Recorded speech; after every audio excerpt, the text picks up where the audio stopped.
Hello and welcome to the Query channel. I am Jason, your host. I hope you're having a wonderful day. And I want to talk today about disabled accessibility.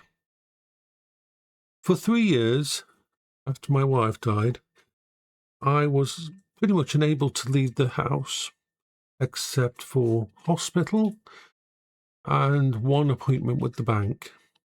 So on average, for those 3 years, I didn't leave the house more than 4 or 5 times a year. And each time I left the house, I had to prepare for 3 days, go out, and then deal with the aftermath, because my brain does not function well in the world out there. When I'm outside my safe space, I can disassociate, I can freeze up, I can collapse. If I aren't connected to something by holding on to a wall or something, I can just disconnect from the world. This can happen any time. Walking across a road, on an escalator, it can just happen any time if I am not connected.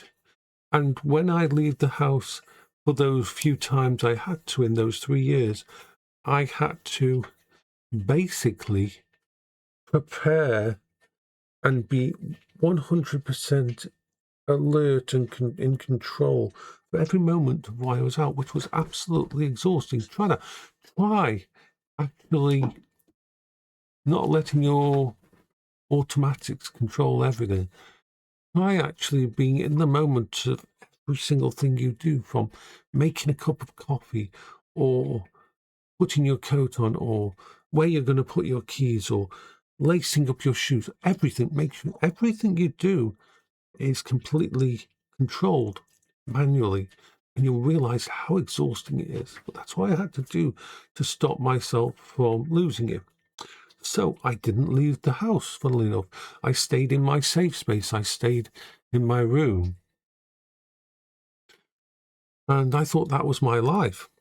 And then came the mobility scooter and my Quingo for a Mark II.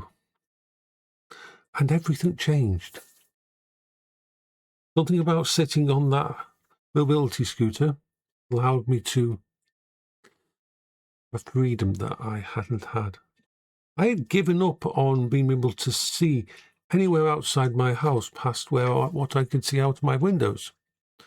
I had given up on ever basically seeing the main road or the parks or the town. And then all of a sudden I could go anywhere. I didn't have to leave the house, but I could leave the house if I wanted to. I had a freedom. It's hard for people without disabilities to understand how locked in disabled people are.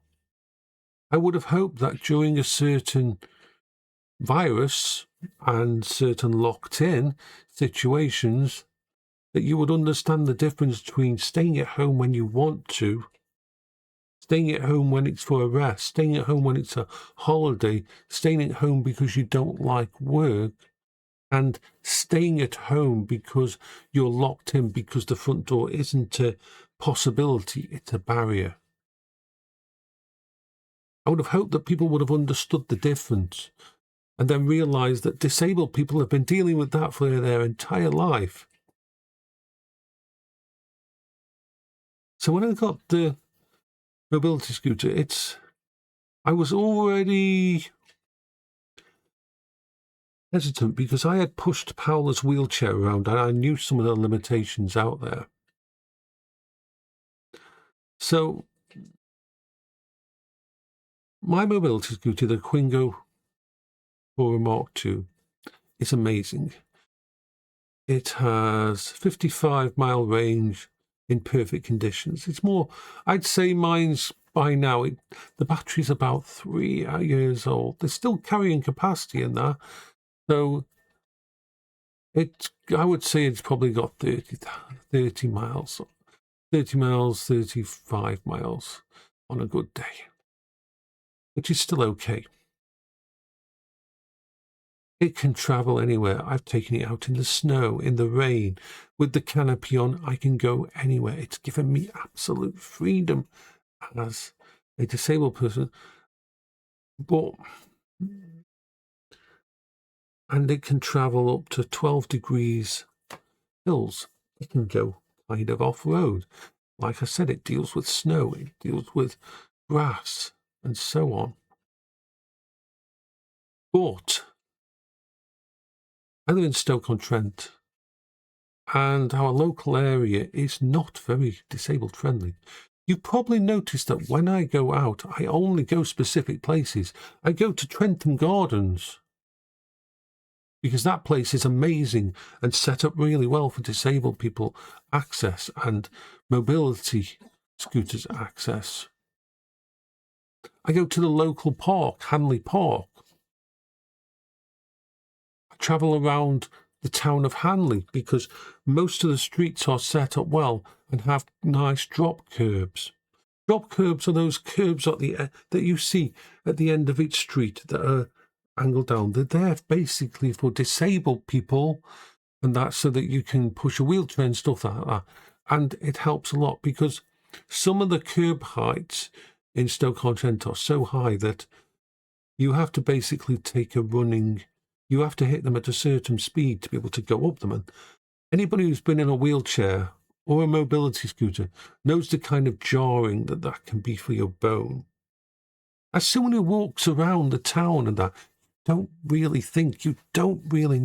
don't notice how every pavement is angled slightly and feels a bit weird when you're in a vehicle, on a mobility scooter or a wheelchair. You don't feel that because you're walking, you're using your bipedal movement. You don't notice the steps. You don't notice the curbs.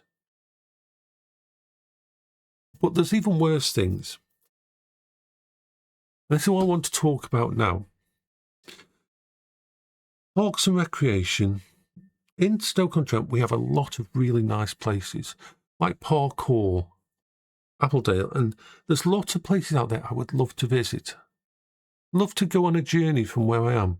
After all, I can easily travel 20 miles on my Quingo. It's not a problem. I would love to go into these places, but there is things that get in the way. So, first thing I want to do is show you the basics. The curbs. Curbs in Stoke-on-Trent, some of them can be quite high. And they do take a toll on your vehicle on a mobility scooter. And it's the same for wheelchair users and power chair users. Some of the curbs and not having the drop curb on the end of either end. Like usually you have a road, a path, and there'll be like an intersection or something on either side, and there'll be a drop curb. But they only do that in the very main areas.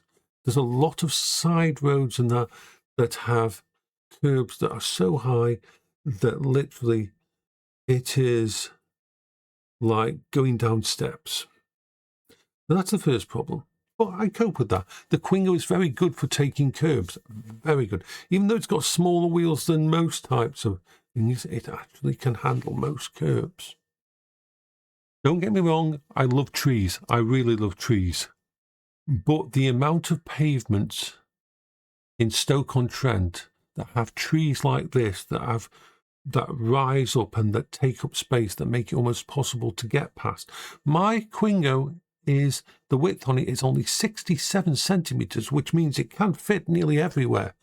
But there is a lot of places, especially on the Stone Road, on the way to Trent Gardens, where some of the trees are so embedded and have caused such damage to the actual pavement that as you go past them, you tilt. So there's so little room, and when you tilt, the canopy on my Quingo will actually brush against the wall. I will be pushed into the wall. The angle will be so great. And people who've watched my videos will know as I go past them and that. And usually my canopy gets damaged and that from this kind of thing. That's where a lot of the damage to my canopy comes from. That reminds me, I need to get some duct tape and that, because I've got a few bits of damage to the actual material. So that's a major thing. But these are basic things. Then we come to the other one. Let me just do this. I'll do this one quick because I'm in the right place to do it.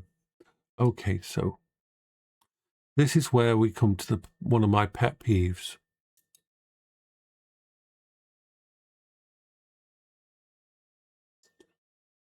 Okay, you see that car fully on the pavement there. Once again, if you're an able-bodied person, you can just slide past it, you can walk past it. But if you're in a wheelchair, if you're on a mobility scooter, if you're on a power chair, there is no way you can get past. And this is a dual carriageway road. Those cars are coming at you quite fast. You can't go onto the road and go around.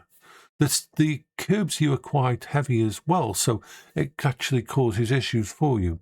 So pretty much the right side of the main road going towards Trentham is a no-go. I have to go on the other side, which is a worse quality pavement and harder to use because of the people that put their cars like this. And it isn't just a one-off. I have never been down this road when there hasn't been cars on the pavements, which blocks an entire area. And it seemingly never gets fixed. Supposed to be illegal, but they never stop it. So these are some of the major accessibility issues. Just from travelling from A to B. If I go a place that I don't know, I could encounter something which means I have to reverse back to wherever the nearest thing, turn around and find a different way. But these are the basics. Now let's talk about, you see, I always go to Trentham Gardens, I always go to the Hanley Park and that, but there's so many places out there that are blocked off. Like, for example, I want to show you one of my hated things. Now, these are put up to stop people going around on, I think, motorbikes or whatever, I don't know. But what they've done is closed off a massive part of Stoke-on-Trent from disabled people. Really have. And I'll show you. They're called A-frames, and I'll show you one of them now. That's an A-frame. They put in a lot of parks, a lot of greenways, and that. Basically, if one of those is there, I am no longer allowed to get in there on a mobility scooter. If you're on a wheelchair, you won't make it either. If you're on a power chair, you won't make it in either. It is basically you shall not pass, and there's no way around it. Unfortunately, there's quite a few areas in Stoke-on-Trent that are basically locked down those areas. It's really sad.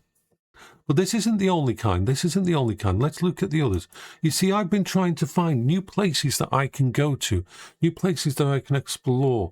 There's some wonderful forested areas with lovely paths that go all the way around, that the Quingo, I could go and take pictures and have a day out and that. But we've got stuff like, okay, let's go for this picture now.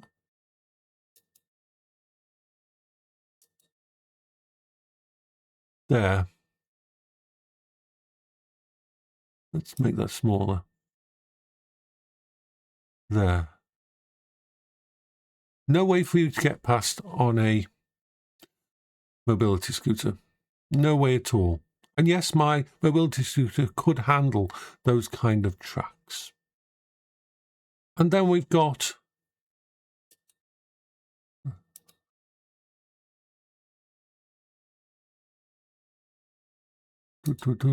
these. Let's share.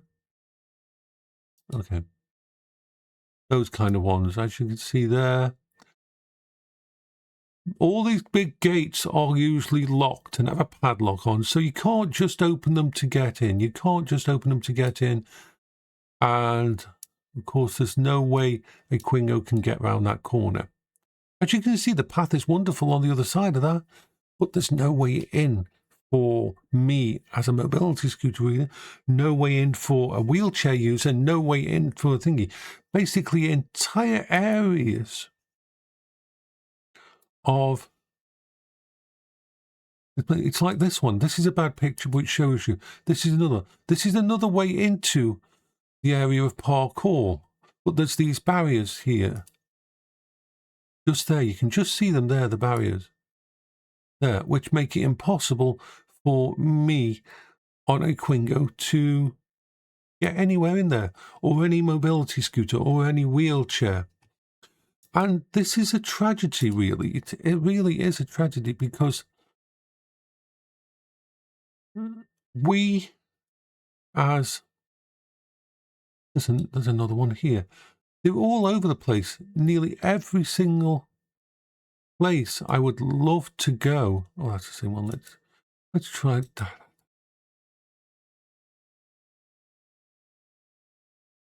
And the one place, this is another place here. I want to show you this. Okay. See, all those other places, all those little pathways are blocked off. This is Holme Road. This is the primary way into Parkour, which is a lovely place.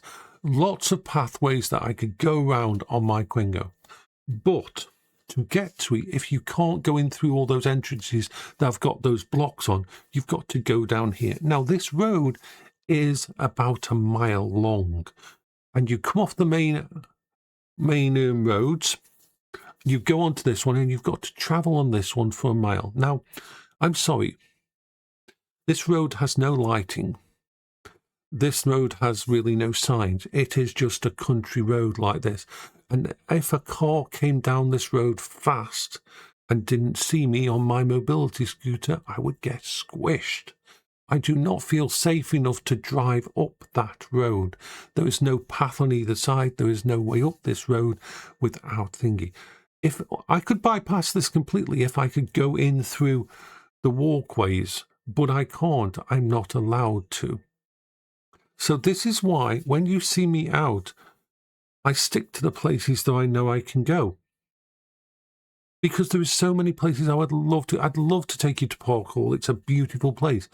I'd love to take you to many of the places just outside of the city that I can easily get to on my Quingo. But once I get there, there's barriers in my way. Now, there's a couple of places that are open, or they used to be open, and I'm going to go and check them out within the next few days, and I'll do videos about them. But I'm going to upload some videos. This video is part of those uploads. You can see a video that I went up to Newcastle. Newcastle town centre is not built for mobility scooter users. Really isn't built for it. It's nowhere near as nice and easy to get around. There is massive roundabouts and that, and to navigate them if you're on a mobility scooter or wheelchair or power chair is actually I gave up after halfway towards the place I was going to go. I'm glad I gave up, because I checked on Google Maps and I did a search along the roads, and I found out that nearly all of the entrances to the park that I wanted to go to actually had those barriers in the way, which would have meant I'd have got there and I wouldn't have actually been able to enter, which is really sad. So I do want to this year visit a lot more places around Stoke-on-Trent, but I am limited. So this is Jason for the Queber channel. I hope you're all having a wonderful day. And I hope this video explains the kind of challenges that a mobility scooter user, that a disabled person has in trying to get around.